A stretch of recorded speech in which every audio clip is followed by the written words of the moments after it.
안녕하세요, 여러분. 반갑습니다. 지금 우리 전사님 말씀해 주신 것처럼 저는 지금 마운틴 웰링턴 쪽으로 가다 보면 앨리슬리 로드가 있는데요. 거기에 위치하고 있는 안디옥 교회를 섬기고 있고요. 지금 여기 북쪽에서는 제 아내와 함께 공동대표로 터치 패밀리 가정사역 센터를 지금 사역으로 임하고 있습니다. 섬기고 있는 하종석 목사입니다. 오늘 목사님께서 저를 불러주셔서 또 이렇게 가정의 달에 가정에 관한 또 말씀 함께 나눌 수 있도록 은혜 베풀어 주셔서 기회 주신 우리 목사님께 감사드리고 또 이 자리 주일 예배에 말씀을 함께 예배로 임하게 해주신 우리 하나님 앞에 감사를 올려드립니다. 저희 이 가정사역센터를 먼저 잠깐 말씀 안내를 드리면은요, 소개를 드리면 저희 센터는 작년 7월에 시작을 했습니다. 제가 한우리교회에서 사역을 할 때 가정사역을 아내와 함께 이제 같이 오랫동안 했었는데요. 이제 나와서 교회를 나와서 외부에서 독립된 기관으로 섬기는 마음을 가지고 이렇게 시작을 했습니다. 처음에 우리가 시작할 때는 회복된 개인, 또 행복한 가정, 그리고 건강한 교회와 세상이라는 그런 이제 모토와 비전을 저희들이 마음에 품고 그렇게 시작을 하게 되었는데요.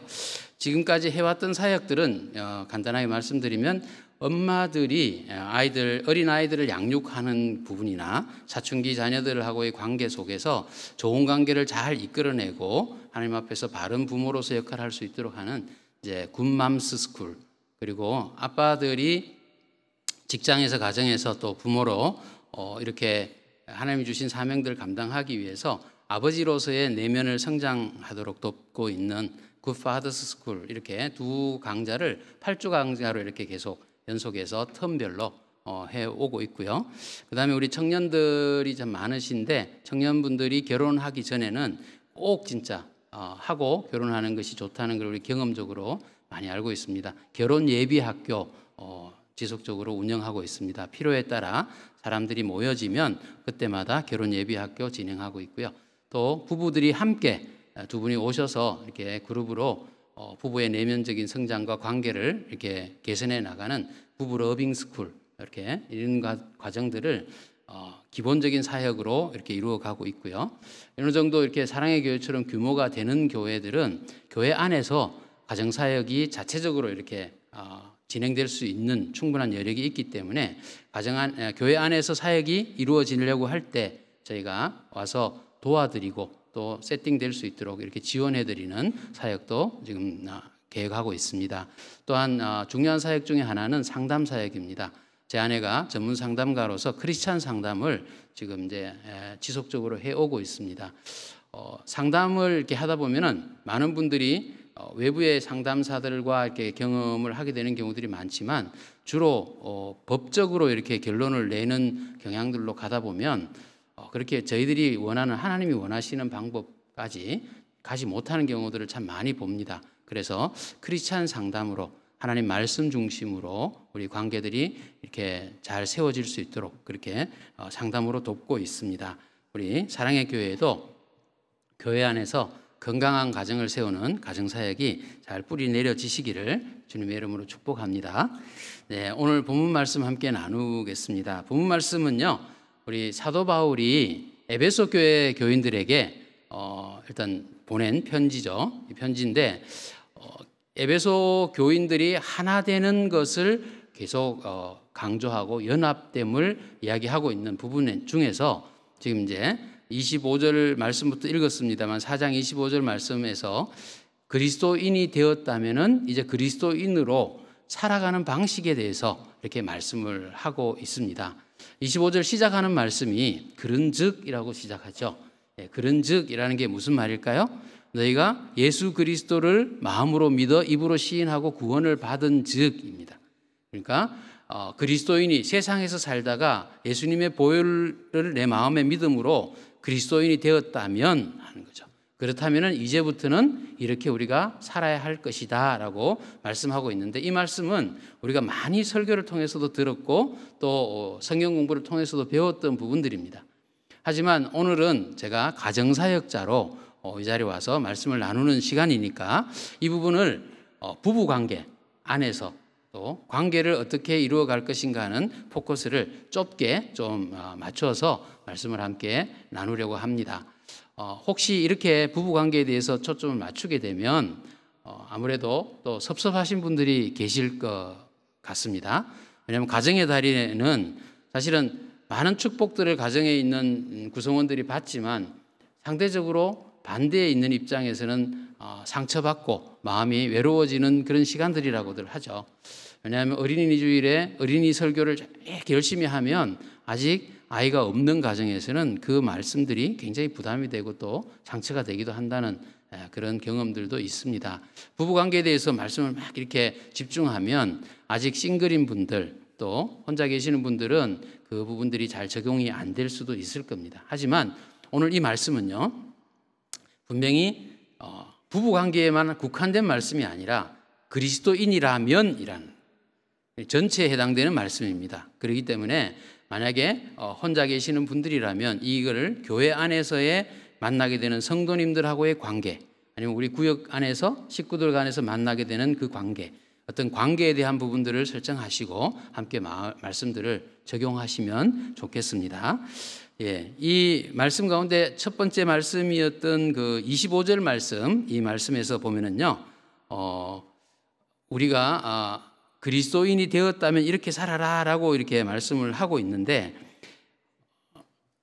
25절 말씀 한번 띄워봐 주시겠어요? 네. 그러면 우리가 왜 이렇게 살아야 되냐 하면 우리가 서로 지체가 되었기 때문이다라고 말씀을 하죠. 지체가 되었습니다. 이웃이 되었다라고 이야기하죠. 이웃과 더불어서 참된 것을 하고 너희가 지체가 되었기 때문에 이렇게 해야 된다라고 말씀을 합니다. 그렇다면 이웃이라는 의미, 지체라는 의미로 볼 때 가장 가까운 지체, 가장 가까운 이웃이 누구일까요? 예. 촌수가 없는 부부관계가 가장 가깝겠죠. 그죠? 예. 부부관계는 사실은 촌수가 없지 않습니까? 1촌, 2촌, 3촌, 4촌 이 촌수가 없는 무촌인 관계죠. 그러다 보니까 어떻게 보면 가장 가까운 관계입니다. 그렇지만 등만 돌리면 남이 될 수 있는 관계가 또 이 부부관계라고들 하죠. 그래서 이 가장 가까운 관계, 이 이웃을 섬기는 부분들을 우리가 어떻게 해가야 할 것인가. 우리 사랑의 교회 성도님들은 결혼 생활을 통해서 그동안 많이 실천적으로 살아오셨기 때문에 아마 오늘 주신 말씀의 이 지혜들은 이미 생활 속에서 삶 속에서 잘 적용하고 계시리라고 기대를 합니다. 하지만 저희가 만나본 많은 교육생들이나 또 상담하신 분들의 경우들을 보면 그렇지 못한 부분들을 참 많이 봅니다. 특히 크리스찬 부부들 안에서 밖으로 드러내지 못하는 갈등의 요인들이 많다는 것을 보게 되죠. 왜 그럴까요? 우리가 신앙과 믿음이라는 그 벽이 우리를 가로막고 있는 경우들이 참 많습니다. 특별히 우리 한국 사람들은 유교 문화권에서 벗어날 수 없이 그렇게 그 안에서 자라났기 때문에 우리의 새로운 환경이나 이렇게 조건에 들어갔을 때는 그 상황에 적응하기 위해서 일단은 자기 감정을 표현하지 않고 묵묵하게 참아내는 것을 미덕으로 알고 이렇게 살아왔고 배워왔던 적이 많습니다. 그렇죠? 결혼하시면 여자분들은 시집에 들어가면 3년 동안은 입도 막고 귀도 막고 눈도 봐도 못 본 척하고 들어도 못 들은 척하고 하고 싶은 말 있어도 참고 살아야지 된다라고 하죠. 그리고 남자들이 직장 생활하러 새로 들어가면 직장에 가면 그 직장에 적응할 때까지는 싫은 거를 봐도 사실은 참고 지나가야 하고 또 말을 자기 생각이나 이 감정들을 표현하는 것을 좀 이렇게 안 좋게 보는 경향들이 있었습니다. 그런 부분에다가 크리스찬들이 되니까 이제는 믿음이 있는 자들이다라는 것이죠. 그래서 교회 생활을 우리가 얼마나 했는데 교회에서 내가 직분이 집사인데 장로인데 권사인데 이런 외부적인 그런 외면적인 부분들이 우리에게 더딥혀져 있다 보니까 함부로 자기의 내면에 있는 이야기나 관계 속에서 일어나는 여러 가지 부조화들을 바깥으로 건강하게 드러내지 못하는 경우들이 참 많다는 것이죠. 그러다 보면 그 안에서 우리가 이 사랑의 기술 또 이 관계들을 풀어가는 기술들이 없으면 그 관계가 결국은 악화되는 관계, 나중에는 풀어내기가 참 힘든 관계들까지로 꼬여버리게 되는 부분들을 우리가 많이 보게 됩니다. 어떻게 보면요, 이런 그 관계를 개선하고 행복한 부부 관계를 만들어가는 그런 내용들을 포커스를 맞추면요, 세상에 있는 우리 크리스찬들이 아닌 분들이 더 많은 연구와 또 이런 결과들을 내어놓는 것들도 보게 됩니다. 그분들은 이론도 많이 이렇게 관계를 개선하기 위해서는 이래야 됩니다. 이런 부분들이 문제가 됩니다. 이렇게 해야 됩니다. 많이 내어놓습니다. 그리고 그 부분들을 사실은 우리 크리스찬들도 따라가기도 하죠. 근데 이렇게 그 내용들을요, 연구한 결과들을 잘 살펴보면은 근데 신기합니다. 거기서 나왔던 그 사람들이 몇십 년을 연구를 해서 내놓은 결과라고 하고 집대성한 거라고 하고 하지만 여기 면면히 살펴보면 그 말씀들이 하나님께서 우리에게 주신 이 성경 말씀 안에 이미 다 들어있는 말씀이라는 거죠. 우리를 만드시고 우리를 이렇게 우리에게 모든 이 세상을 허락하신 하나님께서 이미 하나님의 법칙 안에 우리가 살아가야 될 기준들 다 주셨는데 우리 크리스찬들은 그 말씀들을 받습니다. 받고 또 그걸 우리 삶에 적용하는 게 중요한 것이죠. 근데 참 어렵지 않습니까? 우리 성경 말씀은 하나님의 구속사의 관점에서 쓰여진 책이기 때문에 디테일한 부분들까지 우리가 어떻게 살아야 되는지 하우투에 대한 부분들은 잘 기록되어 있지 않은 경우가 많습니다. 그래서 그 디테일한 부분들에 대한 것, 우리가 복음을 듣고 말씀을 배우고 하나님의 뜻을 아는데 실제로 은혜를 받고 이렇게 해야지 하는데 집에 들어가서 돌아가서 부부관계를 할 때나 아니면 자녀들하고의 관계 속에서는 그 말이 실천이 안 되는 경우가 많은 거죠. 그 안에서도 갈등이 생기고 또 그 안에서도 풀어내지 못하는 감정을 이렇게 폭발하게 되고 이런 부분들이 우리에게 참 많이 경험하는 겁니다. 그래서 하나님께서는 이 말씀들을 우리에게 주실 때 우리가 이 부분들을 실제로 기술로 배워가는 그런 능력들이 우리에게 있기를 소원합니다. 오늘 이 말씀 통해서 그런 내용들이 조금이라도 우리 함께 나누어졌으면 좋겠습니다. 첫 번째 25절 말씀해 보시면요, 그리스도인이 되었다라면 우리가 처음으로 해야 되는 부분이 뭐냐 하면 거짓을 버리라고 말씀을 하시죠. 예. 거짓을 버리라는 것이 어떤 의미겠습니까? 정직해라는 의미입니다. 정직해라. 부부간에는 서로가 정직해야 된다라는 것입니다. 제가 얼마 전에 영화를 한 편을 볼 기회가 있었습니다. 그 영화가 한국 영화인데요. 그 온전한 타인이라고, 완전한 타인인가 하는 그런 제목이었습니다. 이 제목 안에는 4명의 이렇게 부부가 4커플이 나오는데요. 한 명은 이혼한 상태로서 남자 4명, 여자 3명 이렇게 나오죠. 근데 그들이 어릴 때부터 친구였습니다. 이 집들이에서 한 친구의 집들이에 모였습니다. 그리고 이렇게 식사하는 과정에서 그들이 게임을 제안합니다. 한 사람이. 그래서 우리가 누구한테 전화가 지금 휴대폰에 전화가 왔어요. 그 전화가 오는 걸 계기로 해서 게임을 제안했는데 우리 휴대폰 전부 다 이 앞에 내놓자. 식탁 위에 올려놓고 누구한테서 어떤 사람에게서 전화가 오더라도 어떤 문자가 오더라도 이 앞에서 다 공개해보자. 이렇게 이제 한 거죠. 그 과정 안에서 그 영화 내내 그 커플, 4커플에 숨겨져 있던 비밀들, 부부간에서의 문제들, 이런 것들이 불륜의 사실들, 또 부부간에 털어놓지 못했던 그 마음들, 이해하지 못하고 서로가 이해하지 못했기 때문에 갈등하고 있었던 그런 원인들, 자녀하고의 관계 속에서 부부가 교육의 방침이 달랐던 부분에 대한 자녀의 태도에 대한 부분들, 여러 가지를 보게 됩니다. 결국 부부 안에서는 참 비밀이 많구나라는 것을 그 메시지가 보여주고 있지만 하나님께서는 오늘 바울을 통해서 부부 사이에는 거짓이 없도록 하라라고 말씀을 하고 있습니다. 여러분들은 부부간에 휴대폰을 오픈하십니까? 휴대폰이 요즘에 우리의 삶 가운데 차지하는 비중이 너무 크죠. 근데 그 안에 우리의 모든 것이 들어있는 그런 비밀 창고 같습니다. 이게 서로 간에 오픈하고 비밀번호 걸지 않고 언제 아내가 내 폰을 보든 남편이 내 폰을 보든 상관하지 않을 정도의 우리가 정직함이 우리 부부간에 있다면 하나님께서 기뻐하시는 모습이다, 이렇게 보실 수 있습니다. 두 번째 감정으로 이렇게 두 번째 말씀으로 표현해 주신 부분이 26절 말씀인데요.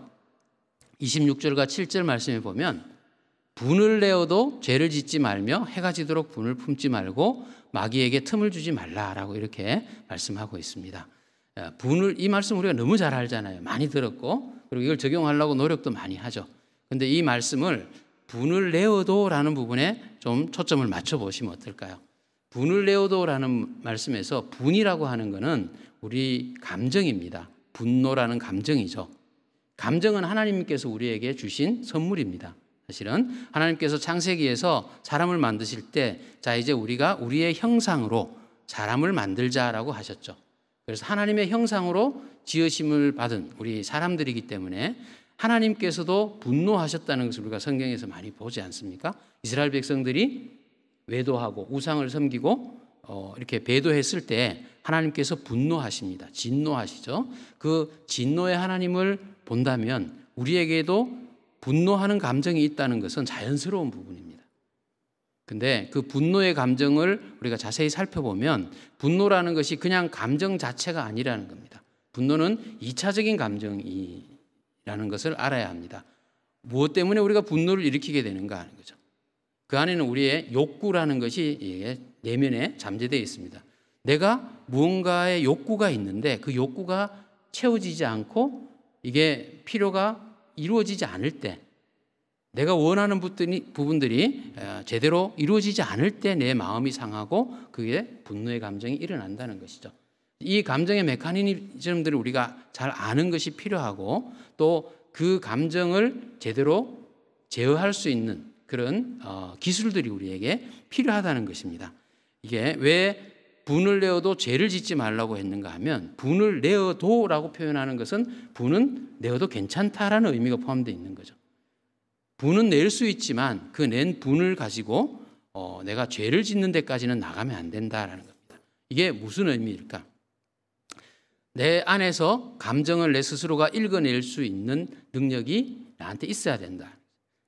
먼저 이것을 하기 위해서는 내 감정, 내 스스로의 감정을 스스로가 알아차림이 굉장히 중요합니다. 내가 지금 어떤 감정 상태를 가지고 있는가를 스스로 알지 못할 때가 참 많습니다. 저희 센터에서 교육을 할 때 오신 교육생들에게 감정 카드를 이렇게 쭉 벽에다가 이렇게 칠판에 화이트보드에 붙여놓고 보여드립니다. 60개의 감정 카드가 있는데 그 60개의 감정 카드를 이렇게 보시면서 안 놀라시는 분이 아무도 없었습니다. 우리 안에, 우리 내면에 감정으로 이렇게 단어로 표현할 수 있는 감정이 이렇게 많았습니까? 내가 살면서 내 감정을 이런 단어로 표현해보고 산 적이 있었는지 모르겠습니다. 대부분이 그렇게들 고백을 하십니다.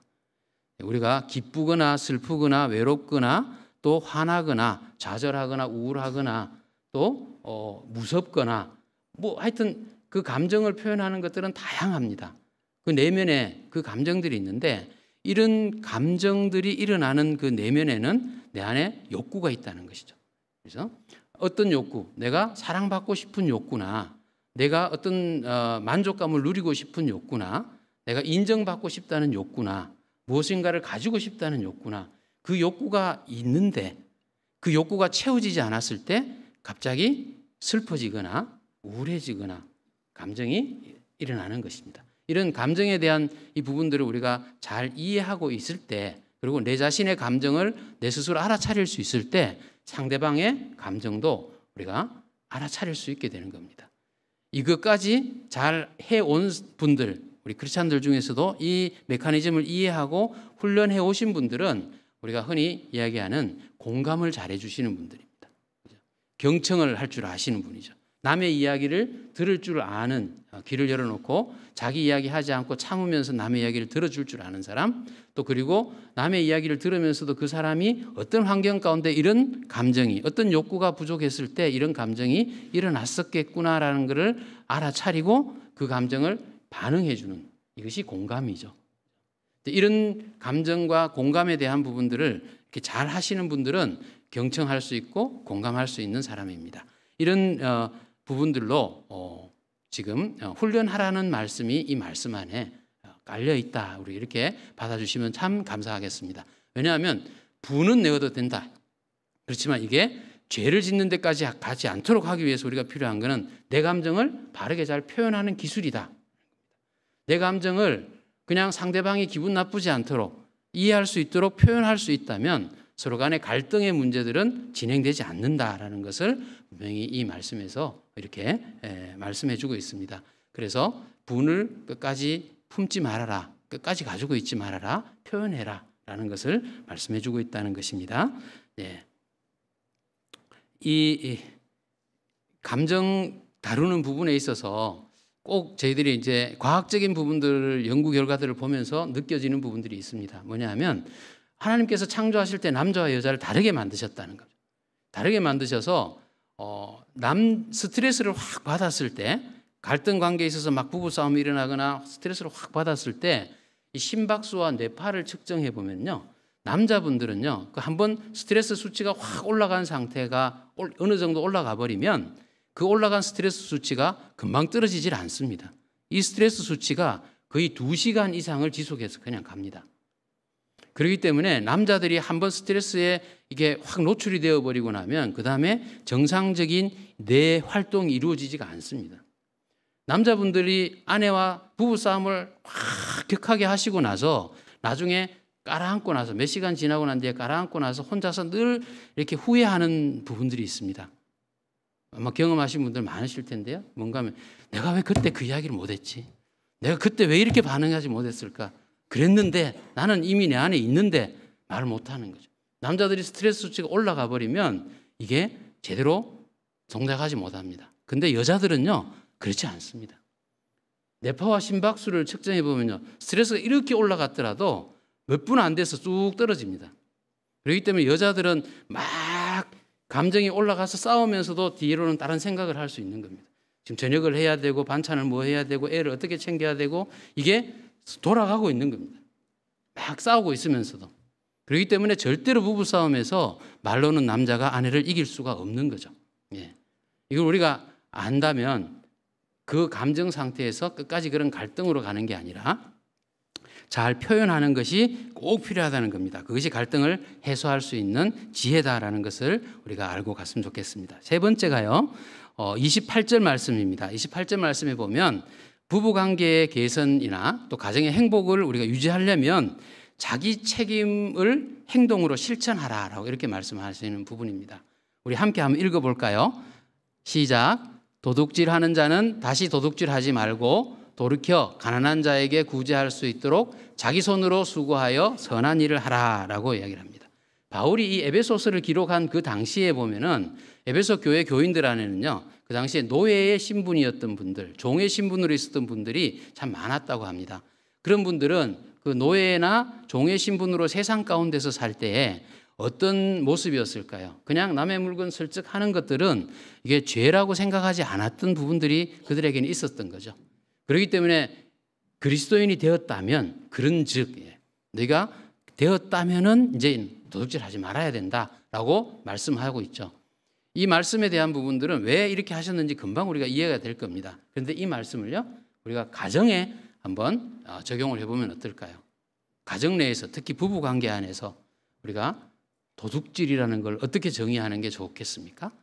생각해 보시면요, 우리 이 젊은 분들, 특히 젊은 분들은 1.5세대들이 결혼해서 가정을 이루신 분들이나 이런 젊은 세대들은 남편과 아내의 역할이 서로 간에 협의해서 잘 정리합니다. 요즘 같은 세상에.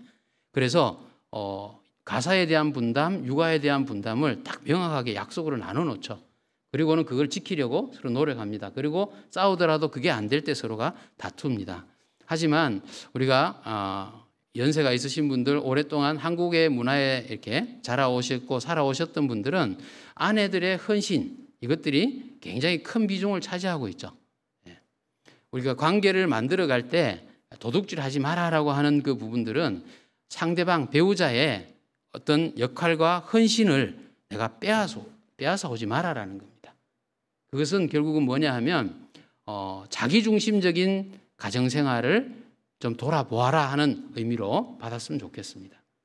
내가 과연 이 부분들이 내 거로 제 책임감 있게 하고 있는 것인가?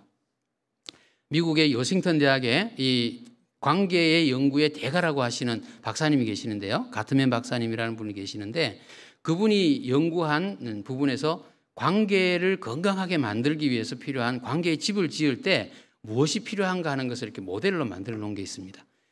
사람들의 관계를 제대로 아름답고 건강하게 만들기 위해서 관계의 집을 지을 때 가장 중요한 부분이 두 개의 기둥이 있는데 그 기둥이 뭐냐 하면 특히 부부관계입니다. 부부관계에서는 하나가 신뢰입니다.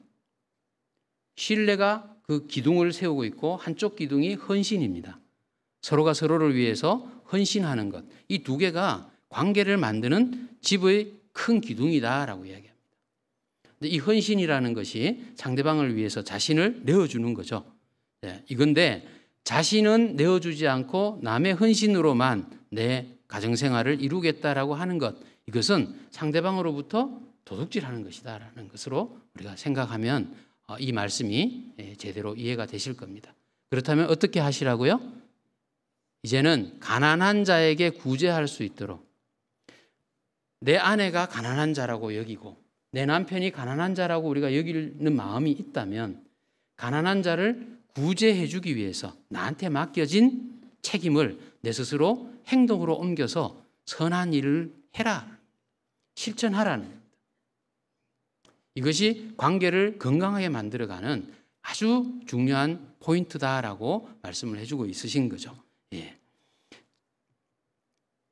요즘과 같은 이런 그 맞벌이 시대에 분명히 젊은 사람들은 잘 하고 계십니다. 하고 계시지만 그럼에도 불구하고 이것들이 잘 이루어지지 않을 때가 많기 때문에 갈등의 요인들이 항상 되는 것을 우리가 보게 되죠. 이 배우자의 노동과 헌신, 이 대가로 우리가 살아가서는 안 된다. 나도 내 할 일들을 하자는 거죠. 여러분들 불한당이라는 말 아시죠? 그죠?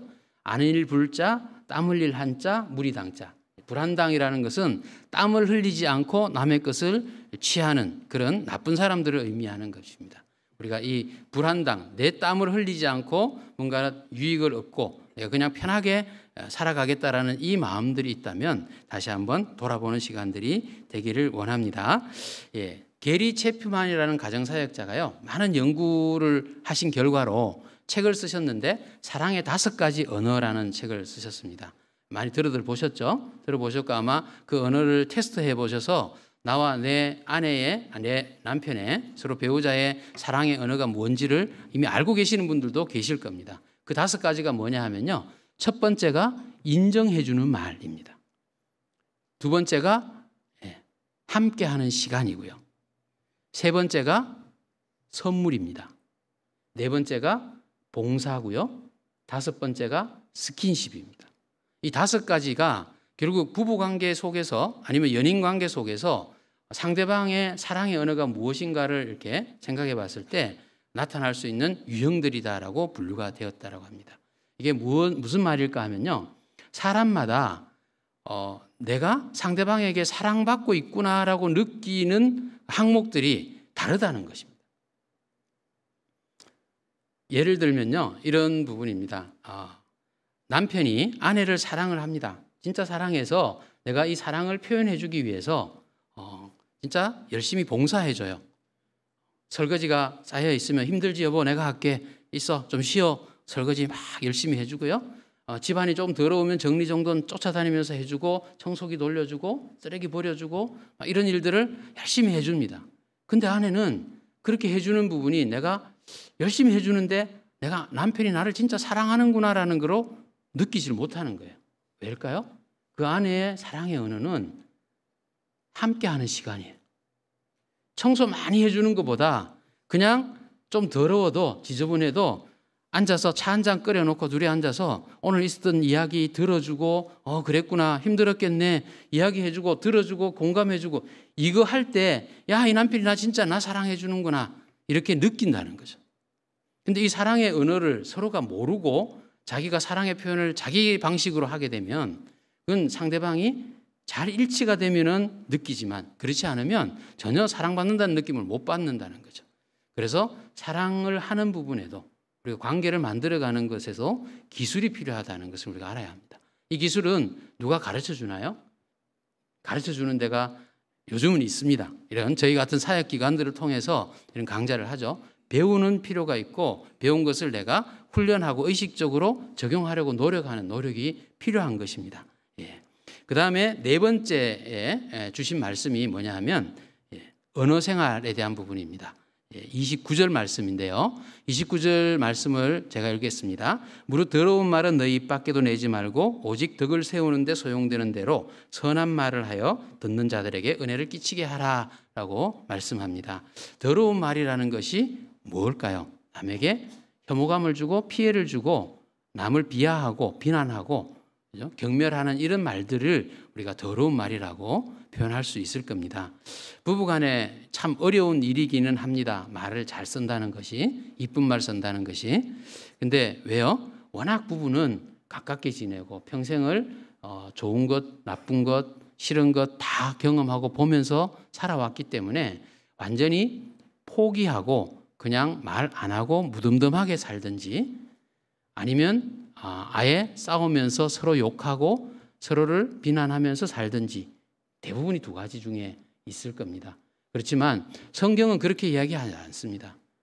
그 과정 가운데서도 서로가 할 말을 잘 해서 표현할 것을 잘 표현해서 서로가 복된 삶을 살아라라고 말씀을 하고 계시거든요.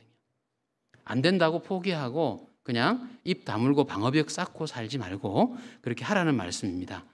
여기서 선한 말을 하라라고 하시는데 선한 말은 무엇이겠습니까? 상대방을 높여주는 말이죠. 위로하는 말, 격려하는 말, 세워주는 말 이런 말이 선한 말씀입니다. 이 말씀들을 내가 잘 지금 내 배우자에게 하고 있는지 한번 돌아보는 시간이 되시면 좋겠습니다. 이 가트맨 박사가 또 연구를 많이 하셨는데 이분은 거의 40년 동안 부부만 이렇게 관찰을 해 오셨습니다. 4,000쌍이 넘는 부부들을 이렇게 문제가 있으면 찾아오면 하루를 이렇게 가정 안에 아파트처럼 만들어 놓고 거기서 생활하게 하면서 그 가정의 부부가 대화하고 생활하는 것들을 이렇게 카메라로 찍어서 이들이 싸울 때 감정의 변화가 어떻게 되고 어떤 표현을 하고 이런 것들을 다 이렇게 연구를 해서 데이터화해서 이렇게 결론을 낸 겁니다. 그 결론을 냈는데 그 결론 중에 이런 부분이 있었습니다. 갈등이 해결되지 않는 부부, 결국은 이혼으로 가는 부부, 아무리 상담을 해줘도 결국은 이혼으로 끝이 나는 부부들을 살펴보니까 다른 게 이유가 아니라는 겁니다. 다른 게 이유가 아니라 그들의 대화 가운데 아주 독특한 4가지의 특성이 늘 반복적으로 일어나더라 하는 겁니다. 그 대화 가운데 일어나는 4가지의 특성이 뭐냐 하면 형태가요. 첫 번째가 비난입니다. 두 번째가 경멸하는 부분. 세 번째가 방어하는 거고요. 네 번째가 담쌓기입니다. 우리가 대화할 때 특히 부부간에 대화할 때 처음에 이야기를 무슨 문제가 생겼을 때 대화를 툭 던지기 시작하는 부분이 어떻게 보면 아이 메시지로 이야기하시는 분들이 거의 없습니다. 내 감정을 표현하는 대화로 시작하는 분들은 거의 없거든요. 대부분이 유 메시지입니다. 예를 하나 들어볼까요?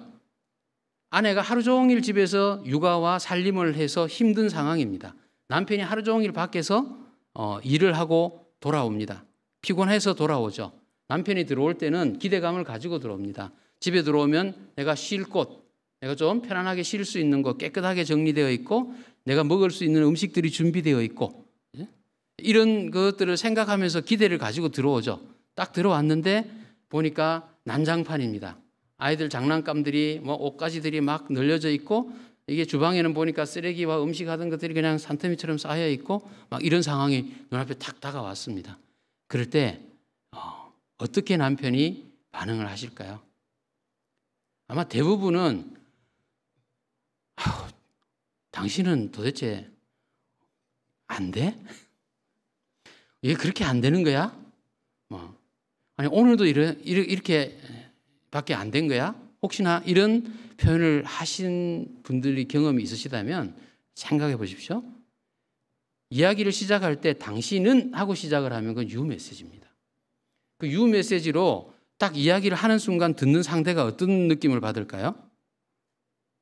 나는 분명히 오늘 하루 종일 힘들게 나는 나름대로 최선을 다했는데 다하면서 지금까지 왔는데 저 사람이 들어오자마자 나를 비난하네? 라고 생각합니다. 비난하네 하고 비난받는다라고 내가 뭔가를 잘못했다라는 식으로 이야기하는 거로 탁 받는 순간 감정이 확 뒤틀어져 버리죠. 나는 오늘 하루 종일 수고했기 때문에 내 나름대로는 들어오는 남편이 오늘 그래 너무 수고 많았지 오늘 고생했는데 아유 그래도 참 힘들었겠구나라고 이야기해 주는 인정하는 말을 듣고 싶은 욕구가 내 안에 있는데 그거는 완전히 무시되고 이것밖에 못해? 왜 이렇게 안 돼? 당신은 이거밖에 안 되는 거야? 라는 질책을 듣는 비난의 소리를 듣는 순간에 내 감정은 완전히 뒤죽박죽이 되어버립니다. 그리고는 다시 공격하죠. 경멸이라는 단어의 뜻은 상대방의 인격을 못 오가는 말입니다. 늘 당신은 그래봐야 늘 그렇지 뭐. 당신 하는 게 그거밖에 안 돼? 그거밖에 없잖아. 늘 하는 게 그렇지 뭐. 이렇게 상대의 인격을 못 오가는 말들을 그냥 입에 달고 사는 부분들을 우리 알게 모르게 참 많습니다. 근데 이 말을 듣는 상대방은요, 이 자기의 욕구와 감정이 완전히 무시당하는 느낌, 공격받는 느낌입니다. 비난은 상대를 비평하거나 평가하는 게 아닙니다. 공격하는 겁니다. 그렇기 때문에 그 공격을 받은 사람들은 방어를 하기 마련입니다. 그렇게 방어가 시작되면요, 당신은 안 그랬어? 당신은 이럴 때 뭘 잘했어? 당신은 그때 뭐 이랬잖아. 끄집어내기 시작하죠. 그렇게 되면 전쟁이 시작이 되는 겁니다. 전쟁이 시작되면 이제는 오늘 이 시간에 지금 현재 있는 문제만 갖고 싸우는 게 아니라 옛날에 있었던 일들이 끄집어 나오죠. 과거의 일들이 막 끄집어 나와서 전쟁이 대란이 됩니다. 그리고 나서는 어느 정도 하다가 결국은 대부분의 남편들이지만 아까 말씀드린 것처럼 상대가 안 되니까요. 말로는 어디 남편들이 하는 방법이 담을 쌓는 겁니다. 결국은 아내는 막 이야기하고 있는데 남편들은 당신 이야기에 난 안 들어. 그렇게 하거나 아니면 화를 내고 아내를 그 감정이 지금 고조되어 있는 아내를 혼자 남겨두고 자기 혼자 그 자리를 떠나버리거나 이런 모습이 나타나는 거죠. 이것이 우리의 대부분의 모습들입니다. 이 네 가지가 발생을 했을 때 우리의 관계는요, 반복적으로 그게 만약에 풀어지지 않고 이걸 알고 내가 스스로 이걸 자제해야 되겠다라는 의식이 없다면 끝까지 가게 되는 겁니다. 가트만 박사님이 이야기하시는 부분은 부부싸움을 행복한 부부도 부부싸움을 하고 할 수밖에 없고 갈등은 있을 수밖에 없다고 합니다. 그런데 그들이 왜 행복할 수 있느냐? 자기들 안에 평소에 상대 배우자에 대한 호감, 존중 이런 부분들을 쌓아간다는 겁니다. 아내가 좋은 부분, 장점들, 남편의 장점들을 자꾸 찾아내려고 노력하고 그걸 자꾸 자기 마음 안에 채운다는 거죠. 우리가 살다 보면 계속 부정적인 것들을 많이 경험하기 때문에 나도 모르게 부정적인 게 쌓입니다. 그거는 내가 노력 안 해도 자연적이 쌓이는 부분들이거든요. 그렇기 때문에 긍정적인 것을 자꾸 내가 찾으려고 노력하고 그리고 그걸 내 마음에 쌓아놓지 않으면 빵 부딪혔을 때 회복할 수 있는 포인트가 이 긍정성에서 나오는 거기 때문에 이 긍정성이 쌓여져 있지 않으면 계속 갈등에 골이 깊어져 갈 수밖에 없다라는 겁니다. 그래서 평소에 얼마만큼 자주 함께하며 상대의 장점들을 찾아내고 상대의 감정들을 읽어낼 수 있도록 준비하느냐 이것이 참 중요한 것이라는 것이죠. 이 네 가지 기억하시겠습니까? 정직해야 됩니다. 그리고 관계 속에서 내 감정을 바르게 표현할 줄 아는 방법들을 우리가 배워야 합니다. 그리고 선한 말로 서로를 위로하고 격려하는 말 해야 됩니다. 그리고 네 번째로 자신의 역할을 찾아서 알아서 책임감 있게 행동해서 도둑질하지 말아야 된다는 네 가지를 말씀을 했습니다. 이게 성경에 나와 있는 말씀이지만 어떻게 보면 지금 이 시대에 뭐 다른 종교에서든 아니면 우리가 도덕적인 관점에서든 이건 누구라도 할 수 있는 말이고 그 당시 헬라 문화권 안에서도 제대로 살려면 이렇게 해야 된다라는 말은 누구라도 할 수 있었던 말이죠. 그런데 왜 성경에서 이렇게 기록하고 있는가? 그리고 바울이 그 다음 말을 하고 있는가? 이것을 보면은요, 이게 쉽지 않은 일이라는 겁니다. 말씀을 하고 있고 지키는 기준은 있지만 우리가 행하기가 너무나 어렵기 때문에 어떻게 해야 하냐면은 우리 힘으로는 불가능합니다. 고백할 줄 알고 그 다음에 의지해야 될 부분이 성령님이라는 거죠. 그래서 그 다음 말씀이요. 31절입니까? 예, 말씀 보시면 30절 말씀 한번 보여주시겠습니까? 예, 하나님의 성령을 근심하게 하지 말라라고 말씀하죠. 성령을 근심하게 하지 말라. 왜냐하면 우리는 성령님 안에서 구원의 날까지 인치심을 받았다라고 말씀하기 때문입니다. 우리가 예수님을 믿고 구원받아서 하나님 백성이 되었을 때 우리가 하나님 백성 되었다라는 것을 보증해 주신 분이 누구예요? 성령님이시거든요. 그리고 내가 보증한다라고 도장을 성령님이 꽉 찍으셨다라고 했습니다. 인치심을 받았다, 도장 찍었다라는 말이죠. 그렇기 때문에 우리가 죄 가운데 다시 이렇게 관계 속에서 또 좌절하고 또 싸우고 안 해야지 하면서도 또 다투고 이렇게 하는 모습 가운데 넘어지는 한이 있더라도 우리의 구원이 취소되지 않을 수 있는 것은 성령님이 보증해 주시기 때문입니다. 보증한 사람이 다 책임지잖아요. 그죠?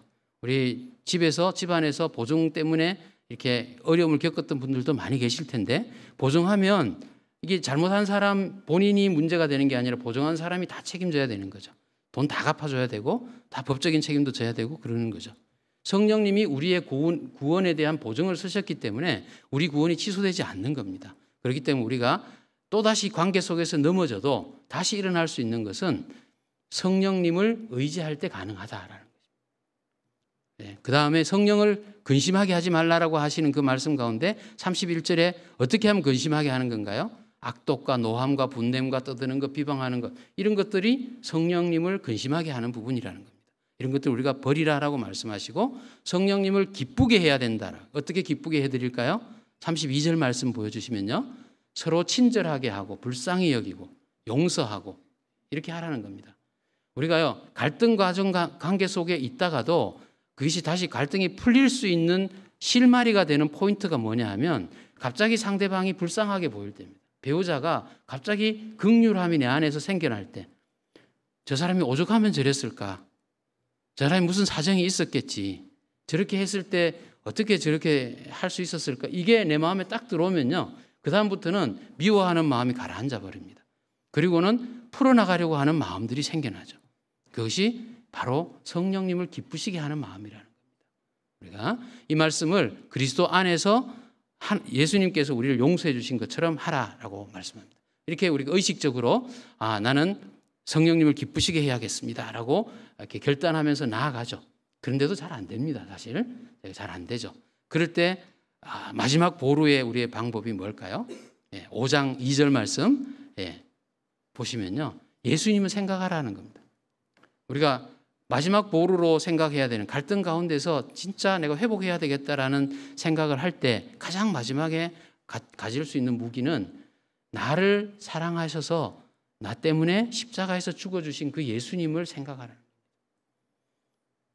그거 생각하면 우리도 예수님 닮아서 사랑 가운데서 행하라고 하신 명령을 따라야 된다라는 마음으로 돌이킬 수 있는 힘이 된다는 겁니다.